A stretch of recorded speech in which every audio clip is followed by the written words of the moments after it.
And now, from the CFTK-TV studios, this is Open Connection with your host, Robert Pictou.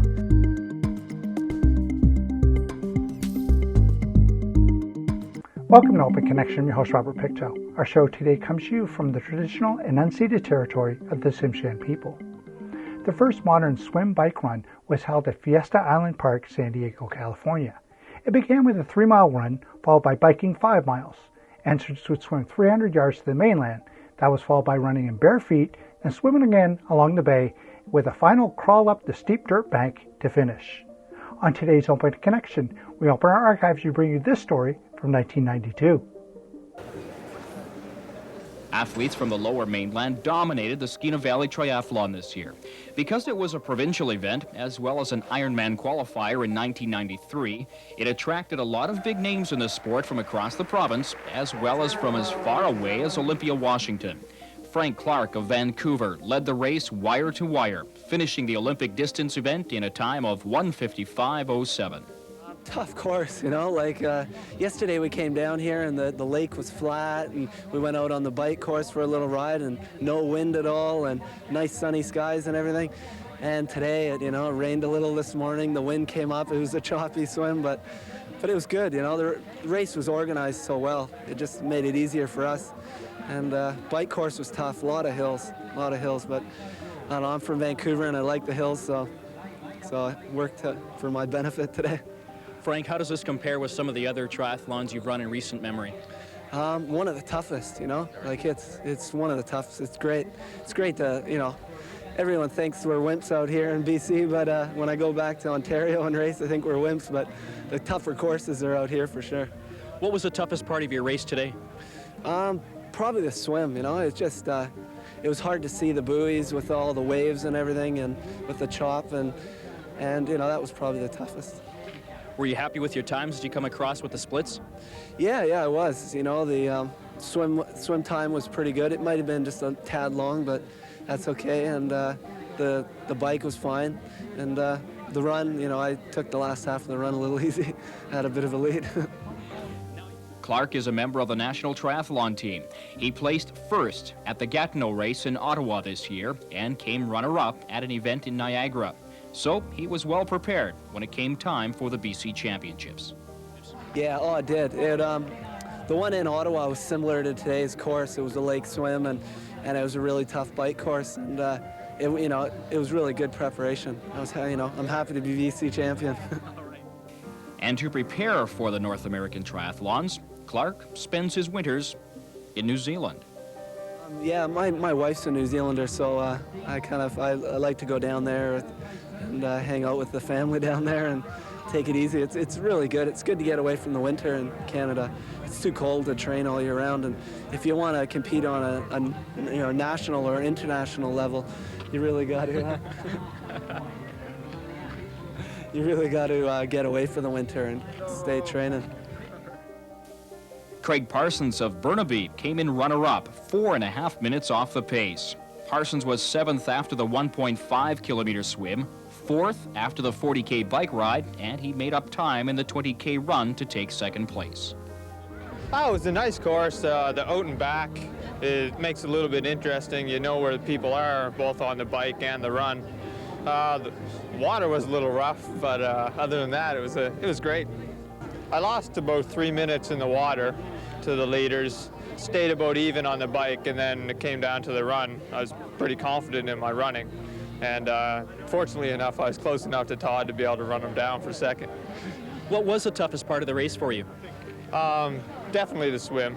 I got my goggles kicked off at the start, and had to swim with my eyes shut most of the time, but it's always my weakest event anyway, so no change. On the other hand, Todd Clark, the swim coach of Frank, was 2nd out of the water, 2nd after the cycle, but 3rd overall. Well, it's pretty difficult actually with the wind and the hills.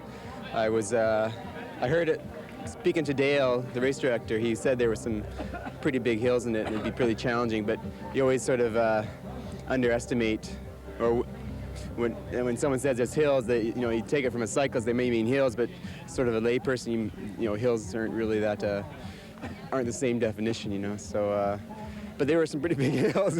He was pretty correct in his warnings. So. You were second off the swim, second off the cycle, and ended up coming in third. What happened? Well, we all race against each other quite often, so we kind of know our strengths and weaknesses, and my weakness is the run. And so I try to get out as far out in the swim as possible to get a head start on these guys, and I was pretty happy with, with my swim. It was a little bit long today, so that gave me even more of an advantage out of the water. And Frank is swimming really strong right now, and I'm a little nearsighted, so I let Frank do all the work out in the water, sighting the boys, and be on the bike, just trying to, hang on as much as possible and maintain what the lead that I got out of the water. And then I just try and pray that no one catches me on the run. But Craig, he runs 30-minute 10K, and it's pretty hard to compete against someone like that. So I just tried to hang on as long as I could. And once he passed me, it was just sort of like hang on to the third place, In the women's division, Barb Graham of Vancouver was the fourth swimmer out of the water. She won the women's title, finishing 25th overall. Graham had mixed feelings about the win. Well, you probably know that most of the top girls aren't here, so it doesn't mean as much as it should, but it's for me, last year I had a bit of a rocky season, and this year I've had a couple of good races so far, so it's just good for my own personal self to know, like Kristen beat me last year at provincial, so it's nice to know, to be back on track a little bit and work from there. The team event was won by swimmer Trish McCaffrey and runner Wayne Empey, both of Prince George, and cyclist Tyler Senchuk of Dawson Creek. Open Connection will be right back after these messages. And now, from the CFTK-TV studios, this is Open Connection with your host, Robert Pictou. Thanks for staying with us. A modern port is one to provide safe and efficient services to exporters and importers in a cost-effective manner, thus contributing to the economic development of the country. Let us return to the archive as Kitimat wrestles with the idea of a port terminal. Kitimat has been actively pursuing public port development for at least 20 years. The community's mayor is extremely disappointed the terminal project has come to naught, despite $400,000 in taxpayers' money being spent on studies. He's also not buying the argument about surplus capacity in Prince Rupert, as the Port Corporation there continues to expand its facilities. Prince Rupert now has a third berth at Fairview, and they have plans for expansion to a fourth berth sometime in the next 2 or 3 years. And so that, to me, means that there is the capacity out there. Again, it's just a question of where that further terminaling capacity should be located, and I say it should be located in Kitimat. Back in the 70s, the NDP government of Dave Barrett and the federal Liberals agreed that the only public port development on the north coast would be in Rupert. Though that agreement has expired, Kitimat still has to persuade the new NDP regime. I think it's going to take a major political decision in order to make this thing happen in Kitimat. You may have recently noticed that in the media, Don Crucell, who is the manager of the Prince Rupert Port Corporation, who manages Fairview, has recently been appointed to the BC Trade and Development Corporation in order to enhance Prince Rupert's trade and export. And certainly that is going to be a major blow to Kitimat when we try and get off the ground with our terminaling capacity here. We realize and have realized for a long, long time that there will have to be additional studies to be done with reference to the environment and the salmon enhancement and that type of thing. And that's no different than any other project that has been granted the go-ahead in the recent past. The Department of Fisheries turned thumbs down on the terminal project, citing lack of detailed information on fish habitat and concern about the effectiveness of habitat replacement measures. Fisheries has simply negatived the whole proposal as it currently stands, and in spite of the fact that in 1985-86 they handed down a report from the local Prince Rupert office saying that if you're going to build any further terminaling capacity in the Kitimat estuary, it would be located east of the Urakan dock. And 2 years later or 3 years later, they then changed their mind. So this is one of the things that we will have to rationalize with them to see why they have changed their mind and what sort of compromises can be made by everyone. The report WASNI refers to was produced in draft form in 1985. It does suggest an area east of the Urakan dock be considered for more port development, but it also suggested only piling construction, not landfill, and opening the existing Urakan causeway to improve circulation in the area.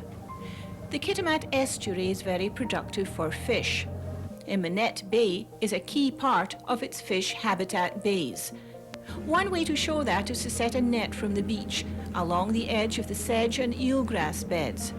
5 types of salmon frequent the estuary, and 3 of them, Chinook, coho and pink, were caught in the net. The smolts measured from 55 to 120 millimeters. 110 millimeters. Now these, from our beach seining in previous years, we know that they'll rear in these areas right through till about early September. And then very quickly, well then the numbers are gradually diminishing throughout the summer. They'll peak about July, June or July, end of June, July, like right about now in the next couple of weeks. There'll be peak use all throughout all of the areas of the estuary, all the way over from Hospital Beach right on over to here.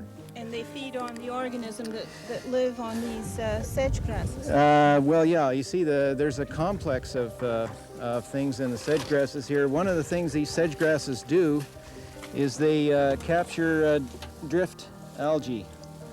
See, this algae doesn't actually have a holdfast, right? So it grows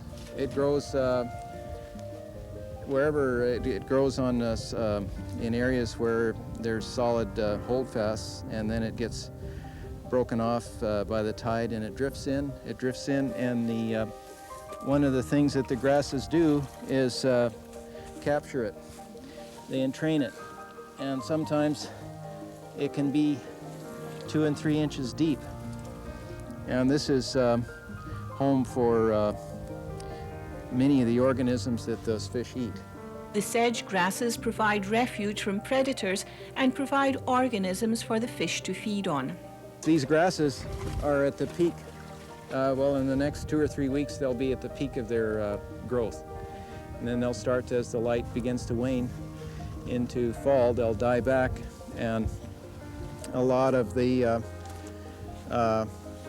what you see here will become detritus. It'll break down, die, get washed out onto the mud flat, and then on the mud flats are where a lot of it gets recycled and converted to nutrients, where it's washed back up into the marshes, into the marsh grass, and is used as fertilizer. Caught in the net were many of the Chinook the tourists flock to Kitimat to catch when they're mature. This guy's 120.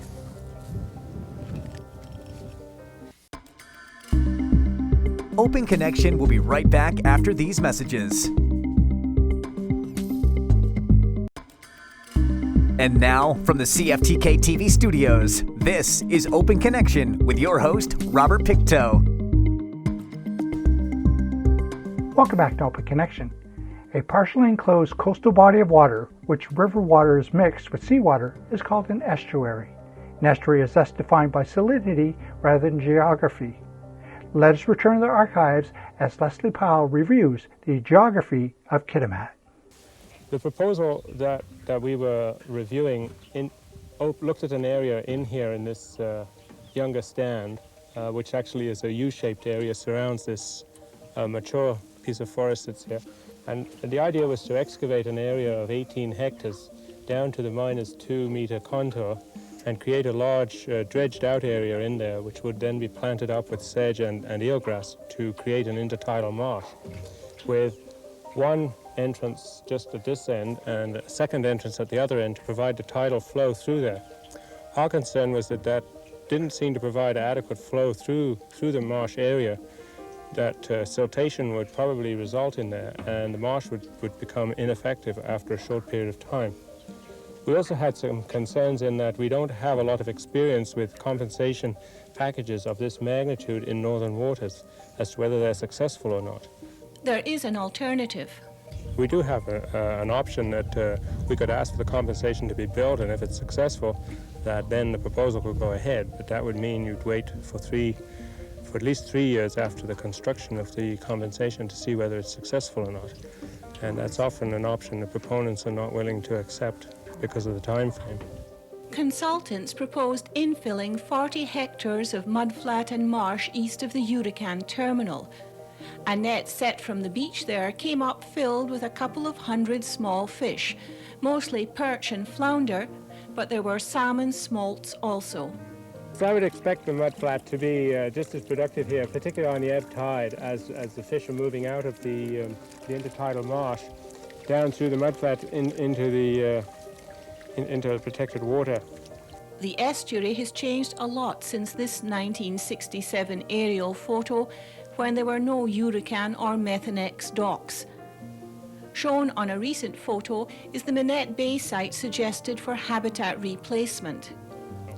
Powell is also concerned about the size of the area on which landfill would be placed. It's the fact that if you put the proposal into here, the other side of the picture is the other side of the estuary, and you've actually encroached almost 1/2 the frontage of the head of Douglas Channel, and therefore you're interrupting the flow of water and the currents through here. You can see the sediment-laden water. You can see the wake of the ship indicating the surface. The sediments are in the surface and not at depth at this point, with the fresh water running out over the salt water. You can also see these white spots. These are sport fishermen out in the estuary, which obviously indicates its importance for that. And there's the impact of a new access road, which would cut across freshwater fish habitat. No compensation for that was in the terminal proposal. No, it was mainly for the infilling of the mudflat, and because mudflat was considered to be less productive from a fish point of view than intertidal marsh, they were offering compensation at 1/2 to 1, so that for 40 acres of filled mudflat, they were offering 18 hectares of marsh. Though not as productive as the sedge and eelgrass beds, the mudflats are home to large numbers of tiny creatures the fish feed on. During the development of the terminal proposal, the Rupert Fisheries Office received only 2 phone calls from the consultants who put the project together. The department would prefer any additional development take place on the west side of the estuary, south of Alcan. That presents access difficulties. And though Fisheries has turned down the latest proposal, it's not ruling out completely more dock construction in the preferred east estuary. It's possible. We would have to look at the area that was to be impacted by the development and the type of impact, whether it was to block circulation in this upper part of the estuary. When we looked at the air photos, we looked at how much of the head of Douglas Channel has been impacted. And we're looking now, if you put another solid structure in there, of reducing the area that's available for juvenile fish to rear in to a smaller portion around the mouth of the Kitimat River, plus Minette Bay. And in addition to the pressure on the food in there, there's also there would be increased pressure from predation. While the juveniles are rearing in there, they'd be more concentrated. And efforts for the hatchery, which put out in the order of about 5 million fish annually, would be lowered then, because those fish would be more susceptible to that predation. So we're looking at those aspects as well. A comprehensive land use plan will now be developed for the Kitimat River estuary. Funding will come from the province, Kitimat, and the community's 3 major industries. Fisheries personnel will also participate. I would like to sit down with them face to face and find out exactly why they have rejected the Kitimat Terrace Port Society proposal, and then what sort of compromises can be made, because that's what life is all about. It's about compromises, and in order to have sustainable economic development in Kitimat, somebody's going to have to make some compromises. Open Connection will be right back after these messages. And now, from the CFTK-TV studios, this is Open Connection with your host, Robert Pictou. The Skeena Valley Farmers Market has been in operation since 1982. The wares of 70-plus vendors aptly reflect the products of the fertile Skeena Valley. Terrace is the farthest point north in BC where fruit trees can be grown. In the final segment of Open Connection, we highlight the 1992 Terrace Farmers Market. It happens every Saturday all summer long in the lot across from Lower Little Park on Davis Avenue. It's alternative shopping, but it's known as Terrace's Farmers Market. It's a little organization all its own with rules and regulations. Yes, you do. You pay $5 a weekend or $55 for the year. You don't really make a lot of money by the time you pay all your utilities and buy your supplies and your labor. Lots of long hours put in, but it's rewarding because of the people coming and telling you if they're pleased with it, and that's the rewarding part, pleasing the public. Just about any excuse will do for those who frequent the market. Because they were wasting in the garden. That was the only reason. And I love to meet people, you see, to come and see the other people, and it's nice, and then reminds me from home where the markets are outside and everybody comes and sees the nice fruits and flowers and vegetables. Nice meeting people you don't meet for years, and then it's kind of nice to sit down. We have a few benches there. They can sit down and visit. They can get their hot dogs and things, and a lot of people like to come to socialize and visit, and same with us. We enjoy that too. The farmers market is very nice because there's a lot of people around and you get to browse yourself and look around, and especially if it's a nice day, there's a lot of people around. And they stop to talk to you and they say, oh, how nice your things are. And the vendors seem to have begun their weekly ritual innocently enough. I started last year in the spring, so I sold all last year. So I thought I'd start again this year. I've been here last year for a few months, just the end of the summer, when I had leftovers from my garden. Since basically it started almost about a year or two after it started, when they were selling over here in the library parking lot. The general feeling is that they shop here partly because of the atmosphere and partly because of the goods. They can only be found here. A lot of people like fresh, homemade goods. This is what they tell me. They like the flavor better. So I try to make everything homemade. Nothing is commercial. It's all farm recipes, and any recipes I can gather that are tasty. Some of them prefer that because they are homegrown, and many are, how you say the word, I forgot, organically grown. That's the main reason sometimes people prefer buying in the farmers market. You can get pretty well anything here, from food to kitties to plants, whatever you want. Thank you for joining us for this episode of Open Connection. The greatest distance in the existence of man is not from here to there, but the connection from his mind and heart. If we can conquer that distance, we can soar like an eagle and realize our immensity within. I'm Robert Pictou.